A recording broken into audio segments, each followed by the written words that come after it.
Aquí, Barracha pasó horas diseñando en el aire un pueblo mejor. Como los grandes, supo fijar una mirada que adelantaba a su tiempo y generó muchas anécdotas, algunas muy divertidas. El doctor terminaba de trabajar en el despacho a las 2 de la tarde, zapatilla en mano, pantalón corto, se venía al parque y se subía él a la topadora junto con el maquinista y se mandaba dentro de la laguna. Bueno, eso hizo que por ahí también, por la falta de experiencia que él tenía, sirvió de varias encajaduras que había que terminar sacándolo con cuartas a 150, 200 metros de afuera, tirándolos con motoniveladora. Pero él lo vivía a pleno, el parque, y ya te digo, se metía él dentro de la máquina y estaba horas hasta que nos agarraba la noche, prácticamente que salíamos hacia las costas para poder ya seguir el día siguiente. El gordo, con lo atropellado que era, generaba anécdota cada 10 minutos, pero me acuerdo que nos prestaron una máquina para cortar los juncos, estaba todo lleno de juncos. La mandamos a buscar a Capetina. Capetina es una institución, no sé si existe todavía, que tenía que ver con la pesca, deportiva, comercial. Entonces, en Moreno, vino la máquina bastante rudimentaria, ¿no? Tenía 2 flotadoras a los costados, con una estructura así, un motorcito de lancha muy chiquito atrás, y tenía que medio andar haciendo equilibrio. Y en el medio tenía un motor Villa, supongo que sería así, que con un mecanismo que lo subía, lo bajaba. ¿Cuál era la historia? Que los juncos había que cortarlo 10 centímetros abajo del nivel del agua para que al entrar el agua se podrían. Este era el objeto, la única manera de eliminar los juncos, según sabíamos. Bueno, llega la máquina, dice el gordo, va a ver cómo funciona, qué sé yo, a ver cómo funciona. La bajan ahí y la tiran al agua, en la laguna chica, al lado de la isla. Por ahí. Subimos, ponemos en marcha el motorcito, apenas se movía, pobre bicho, así, El gordo que sube y baja la cuchilla y por ahí una de ellas se atora. Entonces el gordo empieza a tironear y por ahí le salta el pedazo de junco, qué sé yo, y se cae al agua de cabeza. Vestido. Entonces yo no lo podía ayudar porque no podía parar de reírme. Se acomoda así, sacude los lentes y ¿qué hace? Yo dije, no, sacó la camisa, el pantalón, los zapatos, mocasines tipo canoa, hizo un bollo y se lo tiró a uno de los muchachos que estaba en el camino. Ahora sí, dale. Y seguimos cortando juntos. Ya sin Jorge Alberto Barracha en el poder, la obra del parque municipal continuó. 2004, que está Fon y el ingeniero es intendente en ese momento y hace el dragado de la Laguna Chica. Con eso, aparte de lo estético que ya paulatinamente fue mejorando, creo que funcionalmente fue como que se cierra una obra importante porque a la laguna se la profundizó, se sacaron todos los juncos que había, entonces está preparada para recibir un caudal de agua importante. No vamos a tener el problema del año 86, por ejemplo. Pero el gordo no podía con su genio y sin estar en el poder siguió viniendo al parque para matear con amigos, para caminar. A pesar de no estar en el Ejecutivo, siguió dando órdenes. Yo recuerdo que en algún momento andábamos caminando y estaba el gobierno de Juan Carlos Fon, o sea, nada que ver él como intendente. Pero bueno, andábamos caminando y en una de las lagunas, la que da sobre la calle Davi, había también una retro trabajando, que habían mandado hidráulica, y él se paraba y le daba orden a los maquinistas de que tuvieran cuidado, que no le rompieran la capa de tosca, porque si esa capa desaparecía, muy probable que cuando la vertiente bajara, se secara la laguna. Y los maquinistas lo miraban y entendían de que, bueno, de que lo que tal vez el hombre le estaba diciendo era cierto, pero no era el dueño. Ya había pasado, pero lo seguía viviendo aún después de haber estado en el poder, ¿no es cierto?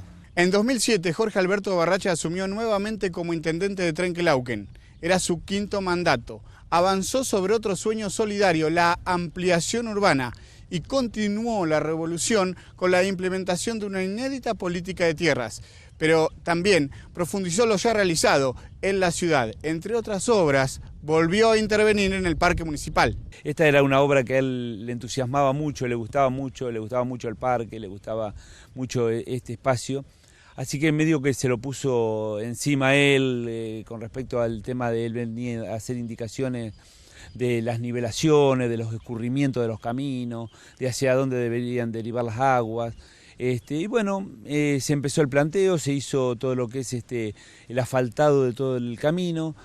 Simultáneamente con la gente de Cooperativa de Trabajo fuimos haciendo los adoquines, allá en Vial, en el taller de Vial fuimos haciendo los adoquines, y bueno, y fuimos también con gente de cooperativas, fuimos poniendo los adoquines, haciendo los cordones de contención, y creo que visto históricamente es una obra que la verdad que le ha dado mucho fruto, porque no, por ahí la objeción original que se ponía con que le iba a quitar cierta naturalidad al parque, o cuestiones por el estilo, que era lo que por ahí en algún sector objetaban, obviamente quedó demostrado que no es así y que se han achicado mucho los problemas y que no le quita belleza, estética ni naturalidad al parque. Y él me dice en ese momento, me acuerdo, bueno, hagamos esto, asfaltemos, hagamos las sendas, después vemos más adelante el tema de la iluminación.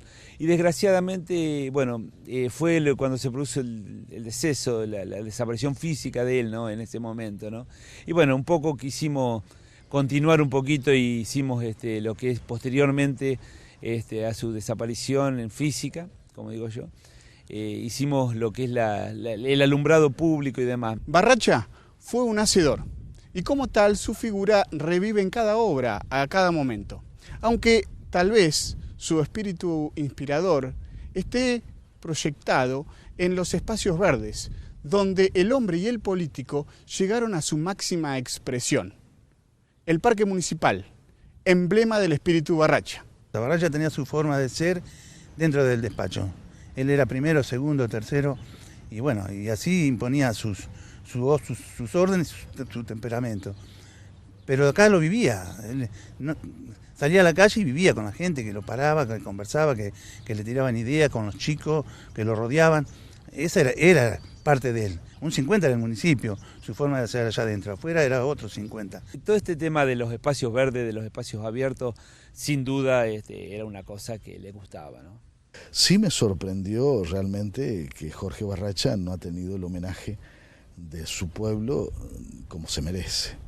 Creo que más allá de que toda muerte es injusta, en una edad y en un hombre con su capacidad es más injusta, pero mucho más injusto fue el hecho de no ser despedido por funcionarios ni nacionales ni provinciales, que creo que lo merecía. Y espero en el tiempo, ¿no es cierto?, el reconocimiento que su figura merece.